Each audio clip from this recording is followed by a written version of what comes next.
கணித்திற்குரிய அல்லாஹ்வின் நல்லடியார்களே, அல்லாஹுடைய கிருபையினால் நாம் இந்த ரமலானுடைய கடைசி 10 இரவுகளிலே லைலத்துல் கதரை தேடியவர்களாக, அதிலே நம்மால் இயன்ற அளவுக்கு இபாதத் செய்தவர்களாக, செய்ய ஆர்வப்பட்டவர்களாக அமர்ந்திருக்கிறோம். அல்ஹம்துலில்லாஹ். இந்த நேரத்தில் மார்க்கத்தை பற்றி ஒரு சில விஷயங்களை தெரிந்து கொள்வதற்காக அல்லாஹ் நமக்கு வாய்ப்பளித்திருக்கின்றான். அல்லாஹுக்கு எல்லா புகழும். கணியத்திற்குரியவர்களே, நேற்றைய தினம் நாம் உறவுகள் தொடர்பாக குடும்ப உறவுகளை பேணுவோம் என்ற ஒரு கருத்தில் ஒரு சில குர்ஆன் வசனங்களையும் ஹதீஸ்களையும், உறவுகளை பேணுதல் எவ்வளவு முக்கியத்துவம் வாய்ந்தது, உறவுகளை பேணவில்லை என்றால் என்னென்ன பாதிப்புகள் ஏற்படும், இதையெல்லாம் நம்ம பார்த்தோம். அதனுடைய தொடராக அந்த குடும்ப உறவுகள் என்று வரும்போது நிறைய உறவுகள் இருக்கிறது. குடும்ப உறவுகள்ல என்னென்னலாம் உறவுகள் இருக்கு சொல்லுங்க பார்ப்போம். குடும்ப உறவுகள்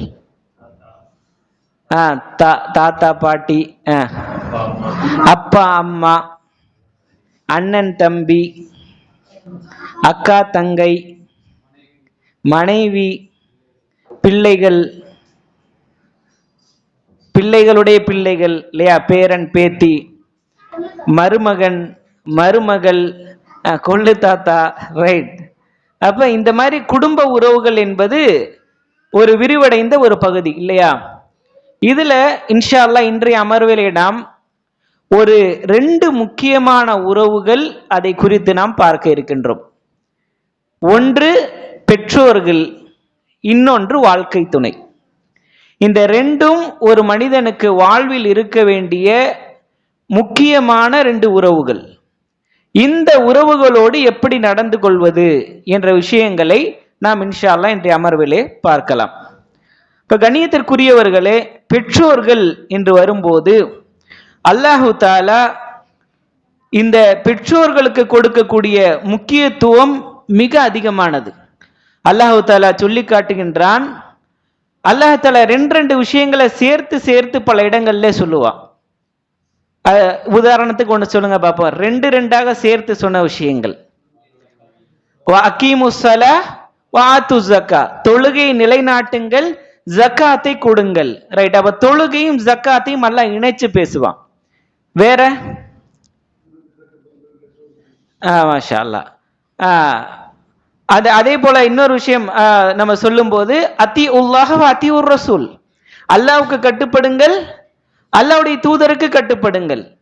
அதே போல அல்லாஹ் இணைத்து சொல்லக்கூடிய இன்னொரு விஷயம்தான், நீங்கள் அல்லாஹை மட்டும் வணங்குங்கள், உங்கள் பெற்றோர்களோடு நல்ல முறையில் நடந்து கொள்ளுங்கள். அல்லாஹ் தஆலா அப்படி சேர்த்து சொல்லக்கூடிய விஷயங்கள்ல இதுவும் உள்ளடங்குது. 2 சேர்த்து சொல்லக்கூடிய விஷயங்கள்ல அல்லாஹ் தன்னை வணங்குமாறு சொல்லிவிட்டு பல இடங்களில் அல்லாஹ் அடுத்து சொல்லக்கூடிய கட்டளை என்ன?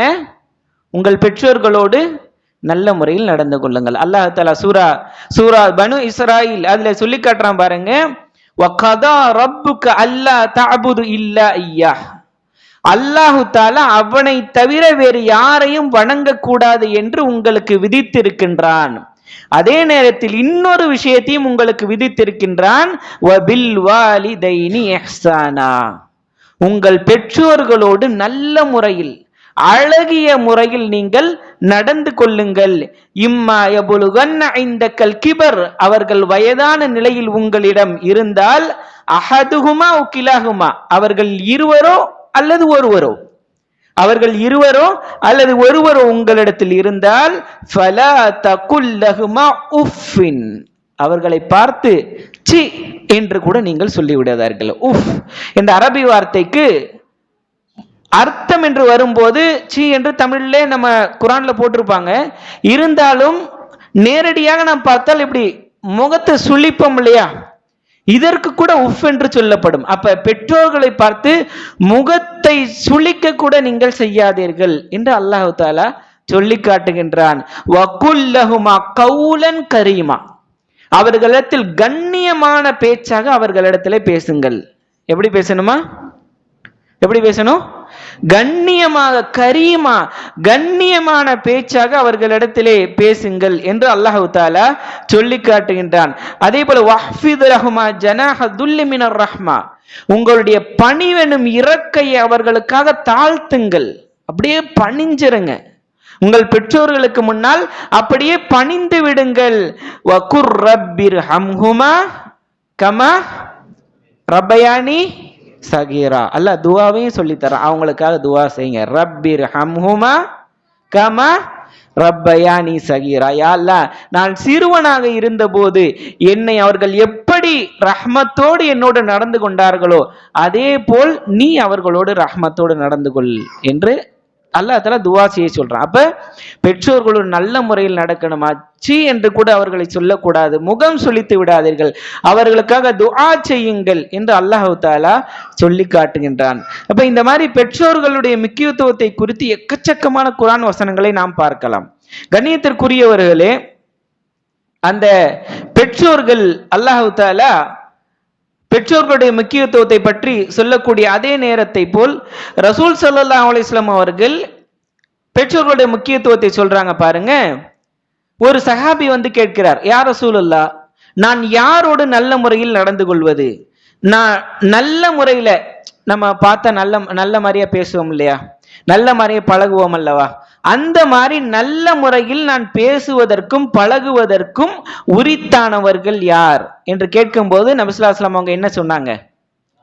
உன்னுடைய தாய், உம்முக், உன்னுடைய தாய் அப்படின்னாங்க. சரி, அடுத்தது யாரு? அடுத்தது யார்கிட்ட நல்ல முறையில நடக்கணும்? மறுபடியும் என்ன சொன்னாங்க? உன்னுடைய தாய், உம்மக், உன்னுடைய தாய். மறுபடியும் கேட்டாரு, மூணாவது நபி என்ன சொன்னாங்க? உம்முக், உன்னுடைய தாய். அடுத்தது யார் என்று கேட்கும் போது நபி ஸல்லல்லாஹு அலைஹி வஸல்லம் என்ன சொன்னாங்க? அபூக், உன்னுடைய தந்தை. அப்ப பாருங்க தாய் தந்தையருடைய அந்த சிறப்பு. நம்ம எல்லாத்திடையும் நல்ல மாதிரி நடக்கிறோம், எல்லோரிடமும் நல்ல முறையில் நடந்து கொள்கிறோம். ஆனால் தாய் தந்தை என்று வரும்போது கொஞ்சம் குறைவாகத்தான் நம்மிடம் அந்த இஹ்சான், நல்ல முறையில் நடக்கக்கூடிய பண்பு குறைந்து விடுகிறது இல்லையா? ஆனா நபி ஸல்லல்லாஹு அலைஹி வஸல்லம் அவங்க முதல்ல என்ன சொன்னாங்க? உம்முக்க, உன்னுடைய தாய், உன்னுடைய தாய், உன்னுடைய தாய்.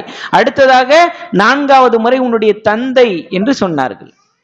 அப்ப எவ்வளவு முக்கியத்துவம் தாய்க்கு இந்த மார்க்கம் கொடுத்திருக்கிறது. அதே போல தந்தையை பற்றி அல்லாஹ்வுடைய தூதர் ஸல்லல்லாஹு அலைஹி வஸல்லம் சொல்லும்போது ரிதர் ரப்பி ஃபிரிதல் வாலிதி, தந்தையின் பொருத்தத்தில் அல்லாஹ்வுடைய பொருத்தம் இருக்கிறது, தந்தையின் பொருத்தத்தில் அல்லாஹ்வுடைய பொருத்தம் இருக்கிறது. வஸஹது ரப்பி ஃபீ ஸஹத்தில் வாலிதி, தந்தையின் கோபத்தில் அல்லாஹ்வுடைய கோபம் இருக்கிறது. அப்ப உங்கள் தந்தை உங்களை பொருந்திக் கொண்டார், அல்லாஹ்வுடைய பொருத்தம் உங்களுக்கு உண்டு. உங்கள் தந்தை உங்கள் மீது கோபப்பட்டால் அல்லாஹ்வுடைய கோபம் உங்கள் மீது உண்டு என்று அல்லாஹ்வுடைய தூதர் சொல்றாங்க. எதுவரைக்கும்? மார்க்கம் சொல்லக்கூடிய விஷயங்களுக்கு உட்பட்ட வரைக்கும். மார்க்கத்திற்கு மாற்றமாக யார் சொன்னாலும் என்ன செய்யக்கூடாது? கட்டுப்படக்கூடாது. அந்த ஒரு அடிப்படை நமக்கு எப்பவுமே இருக்கணும். லா தஅத ஃபீ மக்லூகின் ஃபீ மஅசியத்தி காலிக், படைத்தவனுக்கு மாறு செய்யக்கூடிய விஷயத்தில் படைப்புகளுக்கு கட்டுப்படுதல் என்பது இல்லை. அப்ப அத அம்மா தொழக்கூடாதுன்னு சொல்றாங்க, தொழாம இருக்கலாமா? இந்த அம்மாவும் அப்படி சொல்ல மாட்டாங்க. அப்படி சொன்னால் செய்யலாமா? அது செய்யக்கூடாது. அதே நேரத்தில் நமக்கு உதாரணத்துக்கு ஒரு கிரீன் கலர் ஷர்ட் தான் பிடிக்கும், அம்மா சொல்றாங்க இந்த ஷர்ட்டை போடுப்பா, ப்ளூ கலர் ஷர்ட்டை போடுப்பான்றாங்க. என்ன செய்யணும்? நமக்கு பிடிக்காட்டி அம்மாவுக்கு பிடிச்சிச்சா அதை தான் செய்யணும், தாய்க்கு பிடித்ததை அதை தான் செய்யணும். அப்ப பெற்றோர்களுடைய பொருத்தம் அதில் அல்லாஹ்வுடைய பொருத்தம் இருக்கிறது, பெற்றோர்களுடைய கோபம் அதிலே அல்லாஹ்வுடைய கோபம் இருக்கிறது. கண்ணியத்திற்குரியவர்களே, இந்த பெற்றோர்களுடைய உறவை பேணி வாழ்ந்தவர்களுக்கு என்ன கிடைக்கும் பாருங்க. அல்லாஹ்வுடைய தூதர் ஸல்லல்லாஹு அலைஹி வஸல்லம் அவர்கள் ஒரு ஹதீஸிலே குறிப்பிடுகிறாங்க, நிம்து ஃபரஐதுனி ஃபில் ஜன்னah, நான் தூங்கினேன், நான் கனவிலே ஒரு நபரை சொர்க்கத்தில் பார்த்தேன். அவர் யாரு தெரியுமா? ஹாரிஸ் இப்னு நுஅமான். ஹாரிஸ் இப்னு நுஅமான் என்ற சஹாபியை நான் சொர்க்கத்தில் பார்த்தேன். ஃபகால லஹா ரசூலுல்லாஹி ஸல்லல்லாஹு அலைஹி வஸல்லம் கதாலிகல் பிர், கதாலிகல் பிர். அவரை சொர்க்கத்தில் கொண்டு போய் சேர்த்தது, அவரை சொர்க்கத்தில் கொண்டு போய் விட்டது அவர் பெற்றோரோடு நல்ல முறையில் நடந்து கொண்டது. அவர் தன்னுடைய பெற்றோரோடு நல்ல முறையில் நடந்து கொண்டது, இப்படித்தான் அது ஒரு மனிதனுக்கு கூலியை பெற்றுத்தரும் என்று அல்லாஹ்வுடைய தூதர் 2 முறை சொன்னாங்க. கதாலிக்கல் பிர், கதாலிக்கல் பிர். இப்படித்தான் பெற்றோர்களோடு நடந்து கொள்வது சொர்க்கத்தை பெற்றுத்தரும், இப்படித்தான் பெற்றுத்தரும் என்று அல்லாஹ்வுடைய தூதர் ஸல்லல்லாஹு அலைஹி வஸல்லம் அவங்க 2 முறை சொன்னார்கள். அந்த சஹாபி பெற்றோர்களோடு நல்ல முறையில் நடக்கக்கூடியவர். அப்ப இது அவர்களை நான் சொர்க்கத்தில் பார்த்தேன் என்று அல்லாஹ்வுடைய தூதர் ஸல்லல்லாஹு அலைஹி வஸல்லம் அவங்க சொல்றதற்கு காரணமாக இருந்தது. அதே நேரத்தில் பெற்றோர்களுடைய உறவை முறித்து வாழ்பவர், அவரை பற்றியும் அல்லாஹ்வுடைய தூதர் சொன்னாங்க, லா யதுகுலுல் ஜன்னத ஆக்குன். தன்னுடைய பெற்றோர்களுக்கு மாறு செய்பவன் சொர்க்கத்தில் நுழைய மாட்டான். பெற்றோர்களுக்கு மாறு செய்பவன் சொர்க்கத்தில் நுழைய மாட்டான் என்று அல்லாஹ்வுடைய தூதர் ஸல்லல்லாஹு அலைஹி வஸல்லம் அவங்க சொன்னாங்க. நேத்து இதே போல ஒரு ஹதீஸ் பார்த்தோம், ஞாபகம் இருக்கா? லா யதுகுலுல் ஜன்னத காத்திஉன். உறவு முறையை துண்டித்து வாழ்பவன் சொர்க்கத்தில் நுழைய மாட்டான். என்ன அர்த்தம் சொன்னோம் அதுக்கு? உலமாக்கள் சொன்ன அடிப்படையில் உறவு முறை முறிந்து வாழ்ந்தவன் சொர்க்கத்தில் நுழைய மாட்டான். முஸ்லீம்னா சொர்க்கத்துக்கு போயிடுவார்ல. ரைட். நேத்து இதுக்கு உண்டான ஒரு விளக்கத்தை சொன்னோம். அல்லாஹு தாலா சில பாவங்களை தான் நாடியவர்களுக்கு மன்னிச்சு நேரடியா சொர்க்கத்தை கொடுத்துருவான். ஆனால் இந்த உறவு முறையை துண்டித்து வாழ்ந்ததற்கு அல்லாஹ் நரகத்தில் தண்டனையை கொடுத்துட்டு தான் எங்க போடுவான்? சொர்க்கத்தில் போடுவான் என்று உலமாக்கள் விளக்கம் சொல்றாங்க. அதே போல வரக்கூடிய ஹதீஸ் தான் இந்த ஹதீஸும். லா யதுகுலுல் ஜன்னத ஆக்குன். பெற்றோர்களுக்கு மாறு செய்வோன் சொர்க்கத்தில் நுழைய மாட்டான் என்றால் அவன்கிட்ட மற்ற நல்ல அமல்கள்லாம் இருக்கு. அல்லாஹு தாலா நேரடியாக மன்னித்து சொர்க்கம் போடுவதற்கு வாய்ப்பு இருந்தாலும் பெற்றோர்களுக்கு நோவினை செய்ததன் காரணமாக நரகத்தில் அந்த தண்டனையை அனுபவித்து விட்டு தான் எங்க போக முடியும்? சொர்க்கத்திற்கு போக முடியும். இப்படி இந்த விளக்கத்தின் அடிப்படையில் நாம் இந்த ஹதீஸையும் புரிந்து கொள்ளலாம். அதே போல ஒரு சஹாபி வருகிறார், யா ரசூலல்லாஹ், நான் ஜிஹாதிலே கலந்து கொள்ள வேண்டும். ஜிஹாதிலே நான் கலந்து கொள்ள வேண்டும். அல்லாஹ்வுடைய தூதர் சொன்னாங்க, அஹய்ய வாலிதக, உன்னுடைய பெற்றோர்கள் உயிரோடு இருக்கிறார்களா? அந்த சஹாபி சொன்னார், நாம் யா ரசூலல்லாஹ், ஆமாம் யா ரசூலல்லாஹ். கால ஃபீஹிமா ஃபஜிஹாத், அவர்களுக்கு பணிவிடை செய்வதில் உன்னுடைய ஜிஹாதை நீ எடுத்துக்கொள் என்று சொன்னாங்க. போர்க்களம் சாதாரண விஷயம் அல்ல. நிறைய ஆள் தேவைப்படும். நமக்கு ஒரு சாதாரண ஒரு வேலை செய்யணும்னாலே ஆள் தேவைப்படும் இல்லையா? போர்க்களத்துக்கு ஆள் கண்டிப்பா எவ்வளவு பேர் சேர்ந்தாலும் அது பலம், எவ்வளவு பேர் சேர்ந்தாலும் அது பலம்தான். அப்படி இருக்கையில், இத்தனைக்கும் முஸ்லிம்களுடைய படை அன்னைக்கு குறைந்ததாக தான் இருந்துச்சு. எதிர்கொண்ட போர்கள்லாம் முஸ்லிம்களுடைய படை கம்மியா இருக்கும், காஃபிர்களுடைய படை கூட இருக்கும். அந்த நேரத்தில் பாருங்க, ஒரு சஹாபிய நபி ஸல்லல்லாஹு அலைஹி வஸல்லம் திருப்பி அனுப்புறாங்க. எதுக்கு திருப்பி அனுப்புறாங்க? எதுக்கு அனுப்புறாங்க? பெற்றோரை போய் பாருங்கன்றாங்க. அப்ப எவ்வளவு முக்கியத்துவம் கொடுத்திருக்காங்க பாருங்க. இந்த மார்க்கம் பெற்றோர்களுக்கு எந்த அளவு முக்கியத்துவம் கொடுத்திருக்கு பாருங்க. இப்னு உமர் ரலியல்லாஹு அன்ஹு, பின்னாடி நபி ஸல்லல்லாஹு அலைஹி வஸல்லம் மரணித்த அந்த தாபீன்களுடைய காலகட்டத்திலே சஹாபாக்கள் இருக்கிறாங்க, இப்னு உமர் ரலியல்லாஹு அன்ஹு இருக்கிறாங்க. ஒரு நபர் ஈராக்கில் இருந்து தன்னுடைய தாயை அப்படியே சுமந்து கொண்டு, நடக்க முடியாத தாய் சுமந்து கொண்டு வந்து ஹஜ்ஜுடைய கடமைகள், தவாப் செய்வது, சை செய்வது, அரஃபா, இப்படி அத்தனை விஷயங்களையும் செய்கிறார். அவர் கேட்கிறார் செய்துவிட்டு, இப்னு உமர் ரலியல்லாஹு அன்ஹு, சஹாபி அவர்களே, என்னுடைய தாயை நான் இவ்வளவு தூரம் சுமந்து கொண்டு வந்து இந்த கிரியைகளை செய்திருக்கிறேன், என்னுடைய தாய்க்கு நான் நன்றி செலுத்தியவனாக ஆகிவிட்டேனா என்று கேட்டார். இப்னு உமர் ரலியல்லாஹு அன்ஹு சொன்னாங்க, உன்னுடைய தாயுடைய வயிற்றில் நீ இருக்கும்போது ஒரு எத்துனாய் அல்ல, ஒரு எட்டி மிதிச்சை இல்ல, அப்ப உன்னுடைய தாய் ஒரு வலியை உணர்ந்திருப்பார் அல்லவா? நீ பிறந்து நீ பேசும்போது அல்லது நடக்கும் போது உன்னுடைய தாய் உன்னை பார்த்து புன்முறுவல் சந்தோஷத்தில் பூத்திருப்பாள் அல்லவா? அதற்கு நீ இந்த செய்த விஷயம் ஈடாகாது. அந்த ஒரு சிரிப்புக்கு, அந்த ஒரு எத்துதலுக்கு நீ இந்த செய்த விஷயம் ஈடாகாது என்று அல்லாஹ்வுடைய தூதர் சொன்னாங்க. அப்ப எவ்வளவு முக்கியத்துவம் மார்க்கம் பெற்றோர்களுக்கு கொடுத்திருக்கு பாருங்க. பெற்றோர்களுடைய கண்ணியம் என்பது, அபூ ஹுரைரா, 2 நபர் நடந்துட்டு போயிருக்கிறாங்க, நடந்து சென்று கொண்டு இருக்கிறார்கள். அபூ ஹுரைரா ரலியல்லாஹு இருக்கிறாங்க, சஹாபி. கேட்டாங்க, உன் கூட வர்றாரு இவர் யார் என்று கேட்டாங்க. இவர் என்னுடைய தந்தை. அப்படியா?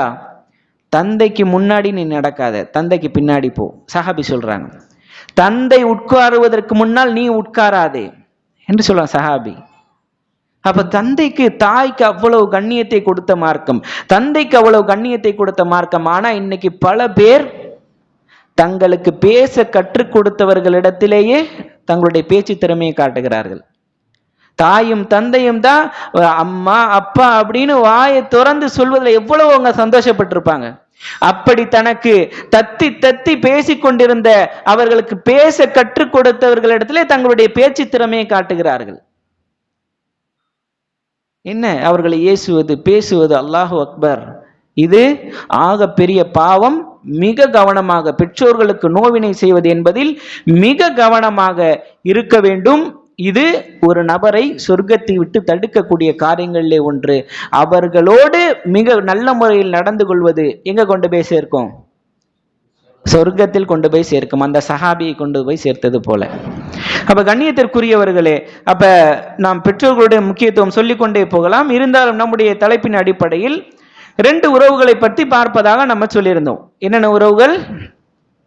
பெற்றோருடைய உறவு, வாழ்க்கை துணை, கணவன் அல்லது மனைவி. அப்ப இந்த உறவுகளை பற்றியும் நாம் ஒரு சில செய்திகளை தெரிந்து கொள்ள வேண்டும். கண்ணியத்திற்குரியவர்களே,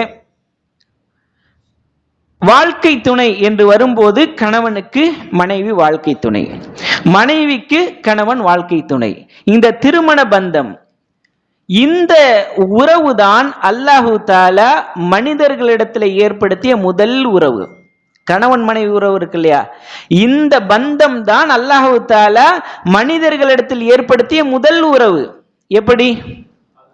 ஆதம் அலைஹிஸ்ஸலாம், ஹவ்வா அலைஹிஸ்ஸலாம் கணவன் மனைவியாக அல்லாஹ் படைத்தான். அப்ப இதுதான் உலகத்தில் தோன்றிய முதல் உறவு.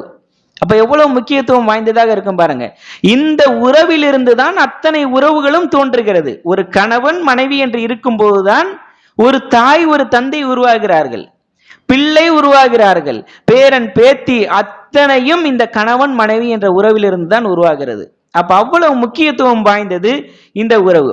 கண்ணியத்திற்குரியவர்களே, இந்த மனைவி அதாவது கணவனுடைய சில கடமைகளும் உரிமைகளும் என்று வரும்போது, கண்ணியத்திற்குரியவர்களே, இந்த கணவனை பற்றி, கணவன் மனைவியை பற்றி ஒரு சில விஷயங்களை புரிந்து கொள்ள வேண்டும். அல்லாஹ்வுடைய தூதர் சொன்னாங்க, உங்களில் சிறந்தவர் உங்கள் மனைவியிடத்தில் சிறந்தவரே என்று அல்லாஹ்வுடைய தூதர் சொன்னாங்க. அப்ப உங்கள சிறந்தவர் யார்? உங்கள் மனைவியிடத்தில் சிறந்தவர். அப்ப மனைவிக்கு கொடுக்க வேண்டிய அந்த ஹக்கை கொடுத்தாக வேண்டும். பெண்கள் என்பவர்கள் இயல்பாக அல்லாஹ்வுடைய தூதர் சொல்றாங்க, எதில் படைக்கப்பட்டவர்கள்? வளைந்த விலா எலும்பால் படைக்கப்பட்டவர்கள். பெண்கள் என்பவர்கள் வளைந்த விலா எலும்பால் படைக்கப்பட்டவர்கள். நீ அதே நிலையில் அவளோடு வாழ்ந்தால் நல்ல முறையில வாழலாம், இன்பத்தை அனுபவிப்பாய். நீ நேராக்க வேண்டும் என்று நினைத்தால் என்ன செய்வ? அதை ஒடித்து விடுவாய். அந்த எலும்பை, வளைந்த விலா எலும்பு நேராக்கணும்னு நினைச்சா என்ன ஆகும்? ஒடிஞ்சு போயிரும். அப்ப அதே வளைந்த நிலையிலேயே நீ அந்த பெண்ணோடு வாழும் போது நீ இன்பத்தை அனுபவிக்கலாம் என்று அல்லாஹ்வுடைய தூதர் ஸல்லல்லாஹு அலைஹி வஸல்லம் அவங்க சொன்னாங்க. அப்ப இதை புரிந்து கொள்ள வேண்டும். பெண்கள் என்பவர்கள் வளைந்த விலா எலும்பால் படைக்கப்பட்டவர்கள். ஒரு சில முன்பின் விஷயங்கள் இருக்கத்தான் செய்யும் என்பதை நாம் புரிந்து கொண்டால் அந்த வாழ்க்கை என்பது சிறந்த வாழ்க்கையாக இருக்கும். கண்ணியத்திற்குரியவர்களே, இந்த வாழ்விலே நாம் ஒரு குணத்தை வெறுத்தால், மனைவியிடத்திலே ஒரு குணத்தை வெறுத்தால், அல்லாஹ்வுடைய தூதர் சொல்றாங்க, இன்னொரு குணத்தை கொண்டு நீங்கள் புரிந்து கொள்ளுங்கள். உதாரணத்துக்கு, சரியாக சமைக்க மாட்டாங்க, சமையல் சரியா தெரியல, ஆனால் வீட்டை சுத்தமாக வச்சிருக்கிறாங்களா, அந்த விஷயத்தை கொண்டு நீங்கள் புரிந்து கொள்ளுங்கள்.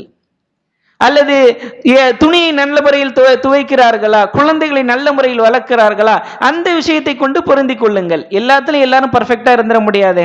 நம்ம எல்லாத்துலயும் பர்ஃபெக்டா இருக்கோமா? இல்லையே.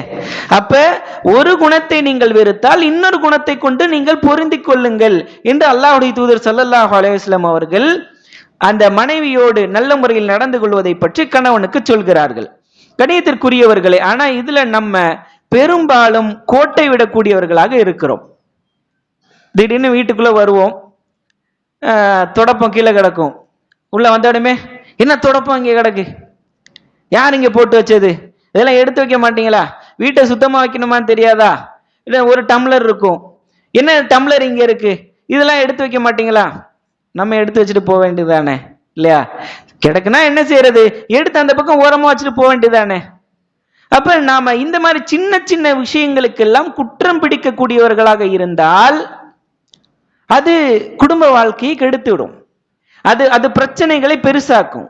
சாதாரண சின்ன சின்ன விஷயங்களில் அட்ஜஸ்ட் பண்ணி, நேற்று உங்களுக்கு உறவுகளை சேர்ந்து வாழ்வதற்கு 2 விஷயம் சொன்னேன், ஞாபகம் இருக்கா? என்னென்ன விஷயம் நம்மகிட்ட இருக்கணும்? Adjustment, don't care policy. அப்ப அட்ஜஸ்ட்மெண்ட், சின்ன சின்ன விஷயங்களை அட்ஜஸ்ட் பண்ணிக்கிறணும். இது ஒரு பெரிய விஷயமா? ஒரு விஷயம் கீழே இருக்கு, டக்குன்னு அதை நம்ம எடுத்து வச்சுட்டு போக வேண்டியதுதான். அப்ப இந்த மாதிரி விஷயங்கள்ல எல்லாம் நாம் கவனமாக இருக்கணும். சரிங்களா? ஒய்ஃப் ஏதோ ஒரு சின்ன விஷயத்துல தவறு விடுறாங்க, டக்குன்னு ஏதோ ஒண்ணு மேல ஒரு விஷயம், ஒரு டீ கொண்டு வர்றாங்க, லேசா கொட்டிருச்சு. என்ன செய்யறது? உடனே உனக்கு அது தெரியாதா, இது தெரியாதா, பார்த்து கொண்டு வர மாட்டியா, இப்படிதான் வளர்த்துருக்கிறாங்களா, இப்படி எல்லாம் பல வார்த்தைகளை உடனே கொட்டிடுறது. இது குடும்ப உறவை முறித்து விடும். அப்ப நம்ம மற்ற இடங்கள்லாம் அட்ஜஸ்ட் பண்ணி போறோம்ல. நம்ம ஒரு ரெஸ்டாரண்ட்டுக்கு போறோம், டக்குன்னு வெயிட்டர் வந்து ஏதோ ஒரு விஷயத்த போட்டுட்டாரு, அங்க வெயிட்டர்கிட்ட போயிட்டு சண்டை போட்டுட்டு இருப்பாமா? பரவாயில்ல பரவாயில்ல, அங்க மட்டும் என்ன, நோ இஷ்யூஸ், பிரச்சனை இல்லை இல்ல. அப்ப அங்க மட்டும் என்ன செய்யறது? ஃப்ரெண்ட்ஸ்கிட்ட எவ்வளவு தூரம் அட்ஜஸ்ட் பண்ணி போறோம், அப்ப ஆபீஸ்ல எவ்வளவு தூரம் அட்ஜஸ்ட் பண்ணி போறோம். ஏன்? அதை நமக்காகவே வந்த வாழ்க்கை துணை இடத்தில் நம்முடைய அந்த அட்ஜஸ்ட்மெண்ட் வர மாட்டேங்குது. அங்கதான் முக்கியமான அட்ஜஸ்ட்மெண்ட் இருக்கணும். ஏன்னா அல்லாஹ்வுடைய தூதர் ஸல்லல்லாஹு அலைஹி வஸல்லம் அவர்கள் அப்படித்தான் வாழ்ந்திருக்கிறார்கள். ரசூல் ஸல்லல்லாஹு அலைஹி வஸல்லம் அவங்களுடைய மனைவிமார்களும் பெண்கள் தான் இல்லையா? சஹாபிய பெண்கள். சஹாபாக்கள் என்ற ஒரு அந்தஸ்து, அந்த கண்ணியம், அந்த சிறப்பு அவர்களுக்கு இருந்த போதிலும் அவர்களும் இயல்புல யாருதான்? பெண்கள் தான். நம்முடைய பெண்களிடத்தில் என்னெல்லாம் அந்த சின்ன சின்ன குறைகள், அந்த விஷயங்கள் இருக்குமோ அதே விஷயங்கள் சஹாபிய பெண்களிடத்திலும், நபி ஸல்லல்லாஹு அலைஹி வஸல்லம் அவங்களுடைய மனைவிமார்களிடத்திலும் இருந்தது. ஆனா நபி எப்படி போனாங்க? அட்ஜஸ்ட் பண்ணிட்டு போனாங்க இல்லையா? எத்தனை விஷயங்களை நம்ம உதாரணத்துக்கு பார்க்கலாம் இல்லையா? நீங்க கேள்விப்பட்டிருப்பீங்க, ஆயிஷா ரலியல்லாஹு அன்ஹா வீட்டுல இருப்பாங்க, நபி ஸல்லல்லாஹு அலைஹி வஸல்லம் அவங்க இன்னொரு மனைவியுடைய வீட்டுல இருந்து சாப்பாடு வரும். ஆயிஷா அம்மா என்ன செய்வாங்க? தட்டை தூக்கி போட்டு உடைச்சிருவாங்க. நம்மளா இருந்தா என்ன செய்வோம்? அன்னைக்கு நடக்கிறதே வேற. நபி ஸல்லல்லாஹு அலைஹி வஸல்லம் அவங்க பேசாம அந்த தட்டை எடுத்து வச்சு ஒண்ணுமே சொல்லல, புரிஞ்சுக்கிட்டாங்க. பெண்களுடைய அந்த அந்த இயல்பான குணத்தை புரிந்து கொண்டார்கள். இன்னும் பல உதாரணங்களை பார்க்கலாம். நபி ஸல்லல்லாஹு அலைஹி வஸல்லம் அவங்க வேறொரு மனைவியுடைய வீட்டுல நிறைய நேரம் இருக்கும்போது அங்க தேன் சாப்பிட்டுட்டு வருவாங்க. அப்ப நீங்க பிசின் சாப்பிட்டுட்டு வர்றீங்களா, என்ன ஒரே உங்க மேல வாடையா இருக்கு இப்படின்னு நபி ஸல்லல்லாஹு அலைஹி வஸல்லம் அவங்கள அந்த விஷயத்தை திசை திருப்புவதற்காக நபி ஸல்லல்லாஹு அலைஹி வஸல்லம் அவர்களிடத்திலே பல பல விஷயங்கள் செய்திருக்கிறாங்க. அதே போல குடும்பத்துக்கு காசு தரலன்னு சொல்லிட்டு, போதுமான அளவு காசு தரலன்னு சொல்லிட்டு சண்டை. யார் இடத்துல? யார் இடத்துல? ரசூல் ஸல்லல்லாஹு அலைஹி வஸல்லம் இடத்துல. யாரு போட்டா? நபியுடைய மனைவிமார்கள். சரிங்களா? அப்ப நபியுடைய மனைவிமார்கள் போதுமான அளவு எங்களுக்கு காசு தரவில்லை என்று நபி இடத்துல சண்டை போட்டிருக்கிறாங்க. அந்த சண்டையில நபி ஸல்லல்லாஹு அலைஹி வஸல்லம் அவங்க கோச்சுக்கிட்டு 1 மாத காலம் வீட்டுக்கே போகல. அப்ப பாருங்க, இந்த மாதிரி பிரச்சனைகள் எல்லாம் நபியுடைய வாழ்க்கையிலும் நடந்துதான் இருக்கிறது. ஆனா நபி எப்படி போனாங்க? அட்ஜஸ்ட் பண்ணிட்டு போனாங்க. ஒவ்வொரு விஷயத்துக்கும் சண்டை போடுவதாக இருந்தால் வாழ்க்கையை வாழ முடியாது. அல்லாஹ்வுடைய தூதர் ஸல்லல்லாஹு அலைஹி வஸல்லம் அவருடைய மனைவிமார்கள் சொல்றாங்க, நபி ஸல்லல்லாஹு அலைஹி வஸல்லம் அவர்கள் ஒரு நாள் கூட தங்களுடைய மனைவிமார்களை அடித்ததில்லை. இன்னைக்கு எத்தனை கணவர்மார்கள்ட்ட இந்த குணம் இருக்கு?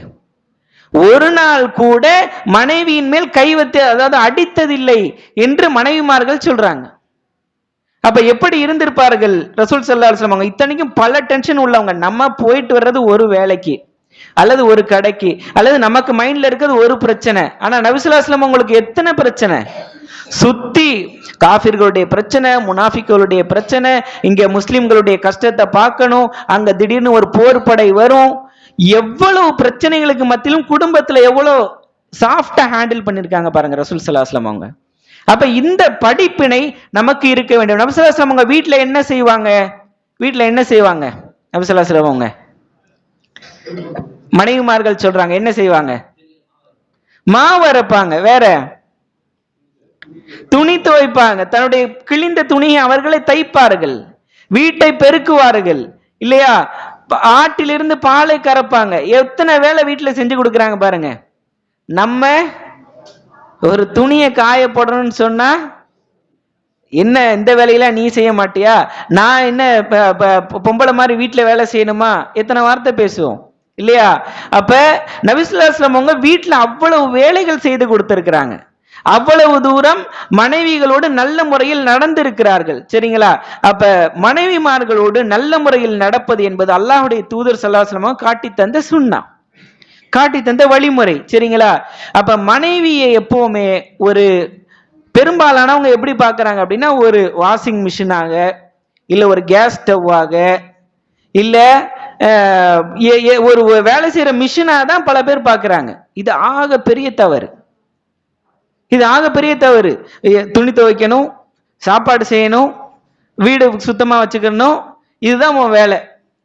அப்ப இப்படி ஒரு வாஷிங் மிஷினா மனைவி வச்சிருக்கும் போது, அந்த மனைவிட்ட இருந்து நீங்க எப்படி சிரிச்ச முகத்தை எதிர்பார்ப்பீங்க?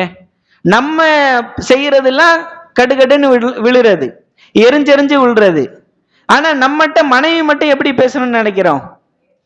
சிரிச்சு நல்ல மாதிரியா பேசணும் அப்படின்னு நம்ம நினைக்கிறோம். எப்படி அது? அப்ப நாம் எப்படி நடந்து கொள்கிறோமோ அதுதான் ரிட்டர்ன் ஆகும். சரிங்களா? அப்ப மனைவிமார்களோடு நல்ல முறையில் நடந்து கொள்வது என்பது அல்லாஹ்வுடைய தூதர் ஸல்லல்லாஹு அலைஹி வஸல்லம் அவர்கள் காட்டி தந்த வழிமுறை.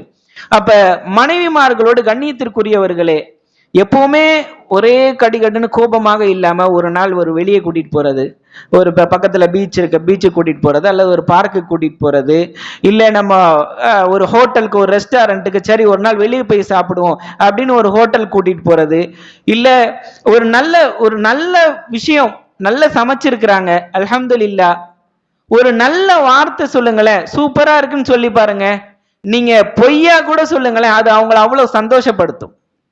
நல்லா இருக்கு என்னைக்காவது சொல்றோமா? நம்ம நல்லா சூப்பரா டேஸ்டா இருந்தா கூட ஒரு வார்த்தை சொல்ல மாட்டோம். அவங்க எதிர்பார்ப்பாங்க. அது பெண்களுடைய அந்த இயல்பு. அது கணவன் நம்முடைய சமையலை பாராட்டணும், நம்முடைய விஷயங்களை அவன் பாராட்டணும். அப்ப ஒரு சின்ன பாராட்டுதல் செய்து பாருங்க, அது பல மாற்றத்தை குடும்பத்துல கொண்டு வரும். அதே போல ஒரு சின்ன கிஃப்ட், நீங்க ஒரு அன்பளிப்புன்னா உடனே பெரிய லெவலுக்கு தான் போகணும்னு அவசியம் இல்லை, தங்கமும் வெள்ளியும் பவுன்ல வாங்கி கொடுக்கணும்னு அவசியம் இல்லை. ஒரு சின்ன கிஃப்ட் கொடுங்க, அது அவர்களை சந்தோஷப்படுத்தும். ஒரு சின்ன விஷயம், அது 100 ரூபாய் விஷயமாக இருக்கட்டும், அது ஒரு சின்ன சின்ன கிஃப்ட் பண்ணி பாருங்க, உங்களுடைய குடும்ப வாழ்க்கையில நீங்க மாற்றத்தை பார்க்கலாம். அன்பை ஏற்படுத்தும், அது பிணைப்பை ஏற்படுத்தும். மனைவிக்கு சலாம் சொல்லுங்க, மனைவிக்கு கை கொடுத்து சலாம் சொல்லுங்க. ஹராமா? ஹராமா இல்லையே. மனைவிக்கு சலாம் சொல்றதே கிடையாது. மற்றவங்களுக்கெல்லாம் சலாம், ஆனா மனைவிக்கு சலாம் இல்லை, பிள்ளைங்களுக்கு சலாம் இல்லை. இல்லை, இப்படி இருக்கக்கூடாது. அப்ப நாம் நம்முடைய குடும்பத்தை நல்ல முறையில் நாம் வைத்துக் கொள்வதற்கு முயற்சி செய்ய வேண்டும். ரைட்? இதெல்லாம் கணவனுடைய உரிமைகள், கணவன் செய்ய வேண்டிய உரிமைகளும் கடமைகளும். சரிங்களா? ரைட். அதே மாதிரி பெண்களுக்கும் சில விஷயங்கள் சொல்லணும்ல. அப்ப நீங்க கோச்சுக்கிறீங்களா மாட்டீங்களா? கோச்சிங்களா மாட்டீங்களா? கோச்சுக்க மாட்டீங்களா? கடந்து போயிடலாமா? சரி, ரைட். அப்ப பாருங்க, மனைவியினுடைய சில கடமைகள். கண்ணியத்திற்குரியவர்களே, சிம்பிளாக ஒரே ஒரு விஷயத்துல நம்ம புரிந்து கொள்ள வேண்டும் என்றால், அல்லாஹ்வுடைய தூதர் ஸல்லல்லாஹு அலைஹி வஸல்லம் அவங்க சொன்னாங்க, இதா சல்லத்தில் மர்அத்து ஹம்ஸஹா, ஒரு பெண் சொர்க்கம் செல்வதற்கு 4 விஷயங்கள் செய்தா போதும்ன்றாங்க. ஒரு பெண் சொர்க்கம் செல்வதற்கு எத்தனை விஷயங்கள் போதுமா? 4 விஷயங்கள் போதுமா? என்ன சொல்றாங்க பாருங்க. இதா சல்லத்தில் மர்அத்து ஹம்ஸஹா, ஒரு பெண் 5 நேர தொழுகையை தொழுகிறாள். வஸாமத் ஷஹ்ரஹா, ரமதானுடைய மாதத்தில் நோன்பு வைக்கிறாள். வஹஃபிதத் ஃபர்ஜஹா, தன்னுடைய கற்பை பாதுகாத்துக் கொள்கிறாள். வஅதாஅத் ஜௌஜஹா, தன்னுடைய கணவனுக்கு கட்டுப்பட்டு நடக்கிறாள். இதை செய்தாள் என்றால் கீலலஹா, அவளுக்கு சொல்லப்படும், உதுகுலில் ஜன்னஹ் ஃபி ஐயி அபுவாபில் ஜன்னதி ஷித், நீ சொர்க்கத்தின் எந்த வாசலில் விரும்புகிறாயோ அந்த வாசல் வழியாக நுழைந்து கொள் என்று அவளுக்கு சொல்லப்படுமா. சுப்ஹானல்லாஹ், எவ்வளவு பெரிய விஷயம் பாருங்க. இப்படி ஒரு சிறப்பு ஆணுக்கு வரல, பெண்ணுக்கு இந்த 4 விஷயங்கள் செய்தா போதும். என்னென்ன விஷயங்கள்? தொழுகை தொழுகிறாள், ரைட். நோன்பு, ரமலான்ல நோன்பு வைக்கிறாள். வேற? கற்பை பேணி பாதுகாக்கிறாள். அப்புறம் கணவனுக்கு கட்டுப்பட்டு நடக்கிறாள். கணவனுக்கு கட்டுப்பட்டு நடக்கிறாள். அப்ப இந்த 4 விஷயங்களை செய்தால் அவளுக்கு என்ன சொல்லப்படுவான்? சொர்க்கத்தில் நீ விரும்பிய வாசல் வழியாக நுழைந்து கொள் என்று அவளுக்கு சொல்லப்படும். அப்ப எவ்வளவு பெரிய விஷயம் பாருங்க. சொர்க்கம் செல்வதற்கு இலகுவான வழி, பெண்கள் சொர்க்கம் செல்வதற்கு இலகுவான வழி இந்த 4 விஷயங்கள்.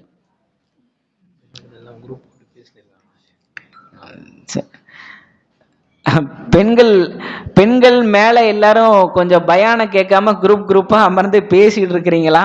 நிர்வாகத்துல சொல்றாங்க, கொஞ்சம் பயான கவனிங்க, சரிங்களா? இன்னும் ஒரு 10 நிமிஷம் அவ்வளவுதான் பயானு, கொஞ்சம் கவனிங்க இன்ஷா அல்லாஹ்.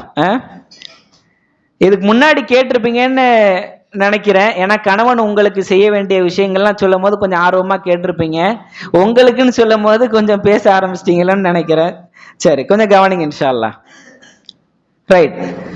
அப்ப கண்ணியத்திற்குரியவர்களே, தாய்மார்கள் கவனத்திற்கு, அப்ப பெண்களை பொறுத்தளவு அவங்க கணவனுக்கு செய்ய வேண்டிய பல விஷயங்களை பற்றி அல்லாஹ்வுடைய தூதர் ஸல்லல்லாஹு அலைஹி வஸல்லம் அவங்க சொல்லும் போது,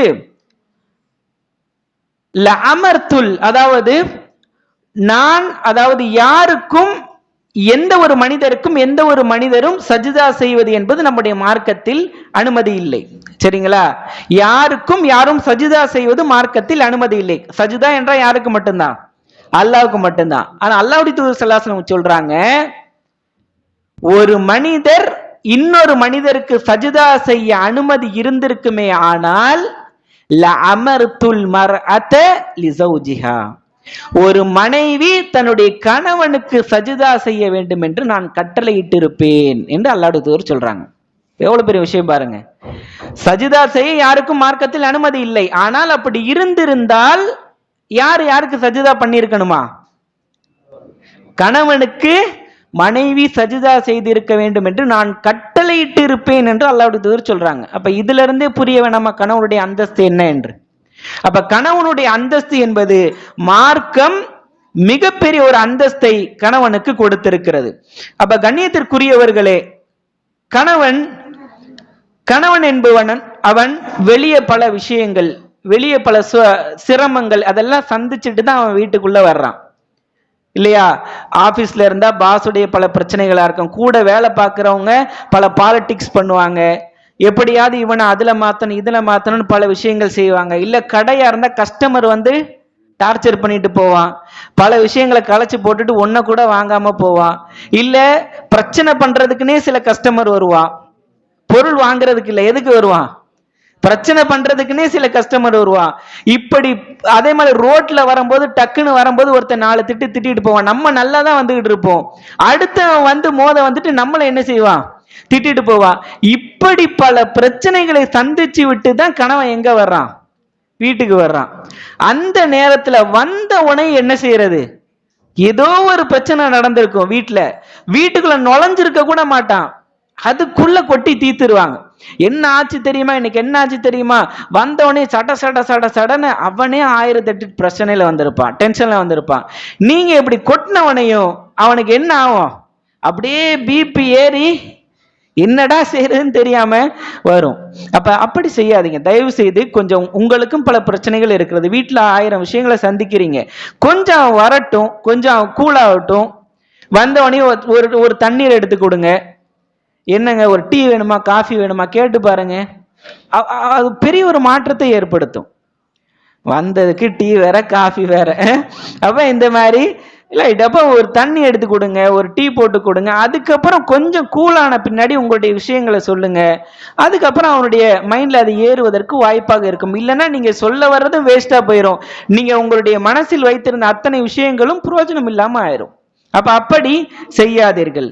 கண்ணியத்திற்குரியவர்களை, கணவனுக்கு கொடுக்க வேண்டிய அந்த உரிமையும் ஹக்கும் என்பது மிக பெரிய அளவில் இருக்கிறது கண்ணியத்திற்குரியவர்களே. எப்படி கணவன் என்பவன், பெரும்பாலான கணவன்மார்கள் ஒய்ஃப என்னவா பாக்குறாங்க? வாஷிங் மிஷினா பாக்குறாங்கன்னு சொன்னோம்ல, அந்த மாதிரி பெரும்பாலான மனைவிமார்கள் கணவனை எப்படி பாக்குறது? ஏடிஎம் மிஷின் மாதிரியே பாக்குறது, சரிங்களா?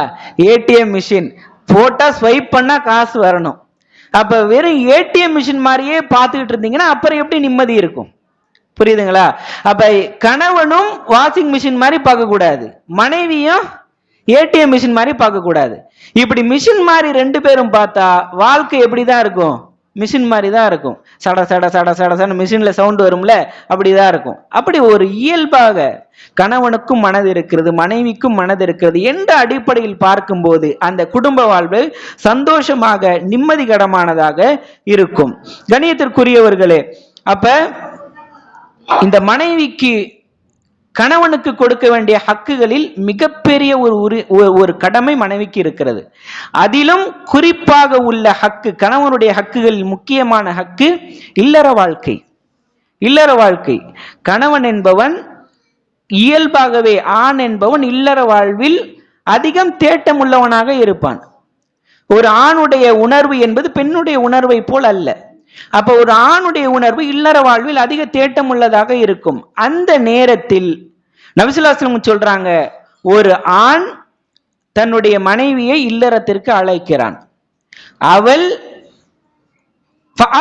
அவள் சரியான காரணம் இல்லாமல் அதை புறக்கணித்து விடுகிறாள்.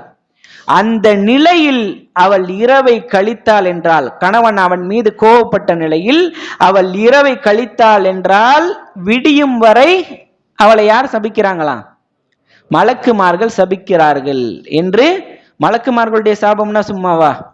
மலக்குமார்களுடைய சாபம்னா அது எவ்வளவு? மலக்குமார்கள் பாவம் செய்யாத படைப்புகள், அவர்களுடைய சாபத்தை பெற்றுக்கொண்டு நிம்மதியாக வாழ முடியுமா? குடும்ப நிம்மதியா இருக்குமா?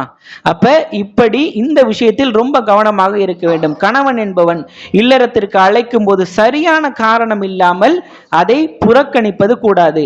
கணவன்மார்களும் மனைவியினுடைய சில உடல் உபாதைகளையும் அவர்களுடைய உடல் விஷயங்களையும் கவனத்தில் கொண்டு அவங்களும், இது ரெண்டும் அட்ஜஸ்ட்மெண்ட் தான். குடும்பம் என்றாலே எதுவுமே 100க்கு 100 நீங்க லாஜிக்கலா பாத்தீங்கன்னா குடும்பம் ஓடவே ஓடாது. லாஜிக் இதுவும் கரெக்டா இருக்கணும் அப்படின்னு நீங்க மேட்ச் பண்ணி பாத்தீங்கன்னா குடும்பம் ஓடவே ஓடாது. அட்ஜஸ்ட்மெண்ட் தான் குடும்பம் என்றாலே, அட்ஜஸ்ட்மெண்ட். இந்த 2 பாலிசி நீங்க எப்பவுமே மனசுல வச்சுக்கணும், மறக்கவே கூடாது. என்னென்ன? Adjustment, don't care policy. சரிங்களா? அப்ப இந்த 2 விஷயங்களும் இருக்கும்போதுதான் ஒரு குடும்பம் என்பது நிம்மதியானதாக இருக்கும். கண்ணியத்திற்குரியவர்களே, இப்ப கணவன் மனைவியினுடைய உரிமைகளும் கடமைகளும் என்று வரும்போது பல விஷயங்கள் இருந்தாலும் இந்த 2 உறவு இருக்கு இல்லையா? இன்னைக்கு 2 உறவுகளை பற்றி முக்கியமா பார்த்தோம். என்னென்ன உறவுகள்? பெற்றோர், மனைவி, அல்ல தாய் தந்தை, வாழ்க்கை துணை. சரிங்களா? அப்ப இந்த 2 உறவுகளுக்கு மத்தியிலும், இது 2 தனித்தனி உறவுகள். சரிங்களா? தாய் தந்தை தனி, வாழ்க்கை துணை தனி. இந்த 2 உறவுகளுக்கு மத்தியிலும் பல நேரங்களில் பிரச்சனை வருவதற்கு வாய்ப்பு இருக்கு. இந்த 2, ஏன்னா இது 2மே முக்கியமான உறவு. தாய் தந்தை என்பதும் வாழ்க்கை துணை என்பதும் 2 முக்கியமான உறவு. அப்ப இந்த 2 முக்கியமான உறவுக்கு மத்தியிலும் சில நேரங்களில் அல்லது பல நேரங்களில் பிரச்சனை மூழுவதற்கு வாய்ப்பு இருக்கிறது. அததான் சிம்பிளா எப்படி சொல்லலாம்? தாய் தந்தை என்ற உறவு முறை, தாய் என்ற உறவு முறை, மனைவி என்ற உறவு முறை, இது 2க்கு மத்தியில பல பிரச்சனை வர்றதுக்கு வாய்ப்பு இருக்கு. இதுக்குதான் என்னன்னு சொல்லுவாங்க? யாருமே அனுபவிச்சதுல போலயே, மாஷா அல்லாஹ். இந்த பிரச்சனை யாரும் அனுபவிச்சது இல்லையா? சொல்றதுக்கே வார்த்தை இல்ல. மாஷா அல்லாஹ், பாரக்கல்லாஹ் ஃபீக்கும். மாமியார் மருமகள் சண்டை இல்லையா? மாமியாருக்கு தாய் தந்தை ஒரு உறவுமுறை பார்த்தோம், மனைவி வாழ்க்கை துணை என்ற உறவுமுறை பார்த்தோம். அப்ப இந்த 2க்கும் பிரச்சனைகள் ஏற்படுவதுதான் மாமியார் மருமக சண்டை அப்படின்னு சொல்லுவோம். அத பாய் சிம்பிளா சொல்லிட்டாரு, சொல்றதுக்கு வார்த்தையே இல்லைன்னு சொல்லிட்டு. உண்மையிலேயே, ஏன்னா கண்ணியத்திற்குரியவர்கள், அப்ப நாம ஒரு சில விஷயங்களை புரிஞ்சுக்கிட்டோம்னா இந்த விஷயத்தை நாம் நல்ல முறையில் கையாளலாம். மாமியார் மருமகள் பிரச்சனை ஃபேஸ் பண்ணாதவங்க கொஞ்சம் கை தூக்குங்களாம் பார்ப்போம். ஃபேஸ் பண்ணாதவங்க ஒரு கை கூட தூக்கலையே. சின்ன பிள்ளைங்களாம் கை தூக்கலாம். ரைட், அல்ஹம்துலில்லாஹ். ரைட், இன்ஷா அல்லாஹ் கயிறு. அப்ப கல்யாணம் முடிச்சவங்க எல்லாருமே ஃபேஸ் பண்ணிருக்கிறாங்க இல்லையா? அப்ப கண்ணியத்திற்குரியவர்களே, அப்ப என்ன செய்யறது? இந்த விஷயத்தில் எப்படி நடந்து கொள்வது? நாம ஒரு சில அடிப்படைகளை புரிந்து கொண்டால் இந்த விஷயத்தை நல்ல முறையில் கையாளலாம். முதலாவது புரிஞ்சுக்கோங்க, இந்த மாமியார் மருமகள் பிரச்சனை என்பது நமக்கு மட்டும் இல்ல, நம்முடைய குடும்பத்துல மட்டும் இல்ல, அல்லது நம்ம காலத்துல மட்டும் இல்ல, காலம் காலமாக ஏன்ஷியன் பீரியட்னு சொல்லுவாங்கல்ல, அந்த மாதிரி காலம் காலமாக இருந்து வரக்கூடிய பிரச்சனை தான் இந்த மாமியார் மருமகள் பிரச்சனை என்பது. அப்ப முதல்ல இந்த அடிப்படையை நம்ம வழங்கிக்கணும். ஏன்டா எனக்கு மட்டும் பிரச்சனை வருது, என் குடும்பத்துல மட்டும் இந்த மாதிரி பிரச்சனை வருது இப்படின்னு யோசிக்காதீங்க. அப்ப இது ஒரு இது இது இது எப்படி எப்படி சொல்லுவாங்க இல்லையா, கொரோனாவோடு வாழ பழகி கொள்ளுங்கள். இந்த மாதிரி வாழ பழகி கொள்ள வேண்டிய விஷயங்களில் ஒன்று இது. சரிங்களா? ரைட். அப்ப என்ன செய்யணும்னா பாருங்க, முதலாவது மாமியார் என்பவர்கள் கணியத்திற்குரியவர்களே, ஒரு 10 நிமிஷம் எடுத்துக்கலாமா? சரி இன்ஷால். ரைட் இன்ஷால். ஒரு மணி நேரம் கூட பேசுங்க பாய். அல்லா அல்லா. சரி, அவ கணியத்திற்குரியவர்களே, மாமியார் என்பவர் ஒரு சில விஷயங்களை புரிந்து கொள்ளணும். இந்த சிம்பிளா நீங்க ஒரு விஷயத்தை மனசுல எடுத்துக்கோங்க. இந்த விஷயத்தை மாமியார் என்பவர் இந்த விஷயத்தை அழகாக சரி செய்யலாம். என்ன? நான் என்னுடைய மகளை போலத்தான் என்னுடைய மருமகளை பார்க்கிறேனா? இந்த ஒரு விஷயத்தை மாமியார் யோசித்தார் என்றால் குடும்பத்துல பல பிரச்சனைகள் இருக்காது. என்னுடைய மகளை போலதான் என்னுடைய மருமகளை நான் பார்க்கிறேனா? பாருங்க, வீட்டுல மகள் இருப்பாங்க. அந்த பொண்ணு காலையில ஒரு 9 மணி வரையும் தூங்கும், 10 மணி வரையும் தூங்கும். வேலை அவ்வளவு செய்ய தெரியாது, சமைக்க தெரியாது, ஒரு டீ கூட போட முடியாது, இந்த மாதிரி இருப்பாங்க. அதே நிலைமையிலே தான் மருமகளும் இன்னொரு வீட்டுல வளர்ந்துருப்பா. ஒரு 20-22 வருஷம் அதே மாதிரி அவங்களுடைய அம்மாவுடைய வீட்டுல வளர்ந்துருப்பா. அப்ப அந்த பொண்ணை வீட்டுல கூட்டிட்டு வந்து வச்சவனையும் உடனே எல்லாத்தையும் மாத்தணும்னு நினைச்சா அது மாறுமா? அந்த பொண்ணும் சரி ஒரு ஃபஜ்ரை தொழுதுட்டு ஒரு 9-10 மணி வரையும் தூங்கத்தான் செய்யும். சில நேரத்துல பொண்ணு தூங்கினா மட்டும் என்ன சொல்றது, அது பாப்பாங்க. சரிங்களா? மாமியாரு பொண்ணு தூங்கினா மட்டும் அது பாப்பா, அதுக்கு என்ன தெரியும், அது சமைக்க தெரியாது, அது பாப்பாங்க, சின்ன பிள்ளை, அதுக்கு என்ன தெரியும். மருமக வந்தவொடனே என்ன செய்யணுமா? உடனே எல்லாம் சரியாயிரணுமா, உடனே சமைக்க தெரிஞ்சிடணுமா, உடனே எல்லாமே தெரிஞ்சிடணுமா, குடும்பத்தை மேனேஜ் பண்ணிடணுமா. அப்ப எப்படி இது? அப்ப நம்முடைய பெண்ணை போல வரக்கூடிய மருமகளை பார்த்தாங்க அப்படின்னா, நம்முடைய பெண்ணு மாதிரி தானே இன்னொரு வீட்லயும் இவ பெண்ணா வளர்ந்துட்டு வந்திருப்பா என்று பார்த்தார்கள் என்றால் இந்த விஷயத்தை பல நேரங்களில் அவர்கள் சரி செய்து கொள்ளலாம். சரிங்களா? அப்ப கண்ணியத்திற்குரியவர்களே, இந்த மாமியார் என்று வரும்போது இது உணர்வு ரீதியான ஒரு போராட்டம். நல்லா புரிஞ்சுக்கங்க. கணவன் புரிந்து கொள்ள வேண்டிய விஷயத்துல ஒண்ணு, ஏன் இந்த பிரச்சனை வருதுன்னா 2 பேருக்கும் பாசம், அதுதான் இங்க பிரச்சனை. சரிங்களா? அம்மாவுக்கு மகன் மேல பாசம், மனைவிக்கு கணவன் மேல பாசம். இது ஒரு பாச போராட்டம். இந்த பாசத்தின் காரணமாக தான் இந்த பிரச்சனையே வருது. அப்ப 20-22 வருஷம் 25 வருஷம் நான் வளர்த்த பையன் அப்படின்ற பாசம் அம்மாவுக்கு, நான் அத்தனையும் இழந்துவிட்டு இவனுக்காக வந்திருக்கிறேன் என்ற பாசம் மனைவிக்கு. அப்ப இந்த ஒரு பாச போராட்டம், இதில் தான் இந்த பிரச்சனை வருது. ஆனா பிரச்சனை எக்ஸ்ட்ரீம் ஆகிறது எது தெரியுமா? இந்த பாசம் எக்ஸ்ட்ரீம் ஆகும் போது, இந்த பாசம் எக்ஸ்ட்ரீம் ஆகி பொறாமையாக மாறும்போது பிரச்சனை வெடிக்குது. அம்மாவுக்கு இந்த பாசம் அதிகப்படியாக ஆகி மனைவியோடு பேசுவதும் அவன் இருப்பதும் அவன் சந்தோஷமாக இருப்பதும் பொறாமை ஆச்சுன்னு வைங்களேன், பிரச்சனை பெருசாகும். அதே போல மனைவிக்கு பாசம் அதிகரித்து தாயோடு அவன் பேசுவதும் சிரிப்பதும் தாயோடு நல்ல முறையில் நடந்து கொள்வதும் பொறாமை ஆச்சுன்னு வைங்களேன், இந்த பிரச்சனை பெருசாகும். அப்ப பாசம் என்பது பாசத்தோடு இருந்து கொண்டால் சிறப்பு. என்ன ஆயிடக்கூடாது? பொறாமை ஆயிடக்கூடாது. அப்ப தாய்மார்கள் பல நேரங்களில் இந்த பொறாமையை வளர்த்துறாங்க. எந்த அளவுக்குன்னா, மருமகள் மேல் ஏற்படக்கூடிய பொறாமை, ஒரு சில உலமாக்கள் குறிப்பிடுறாங்க, மருமகள் மேல் ஏற்படக்கூடிய பொறாமை சக்கலத்தி சண்டை மாதிரி ஆகுதாங்க. சரிங்களா? சக்கலத்தி சண்டை மாதிரி மருமகள் மேல பொறாமை கொள்றாங்க. அந்த அளவுக்கு பொறாமை ஆயிருது. அவள் மகனோடு பேசுவதும் சிரிப்பதும், அப்ப யாரு கூட அவ பேசுவா? அதுக்கு தானே கல்யாணம் பண்ணி வச்சிங்க. ஒரு சிரிச்சு பேசிடக்கூடாது, பக்கத்துல உட்கார்ந்துடக்கூடாது.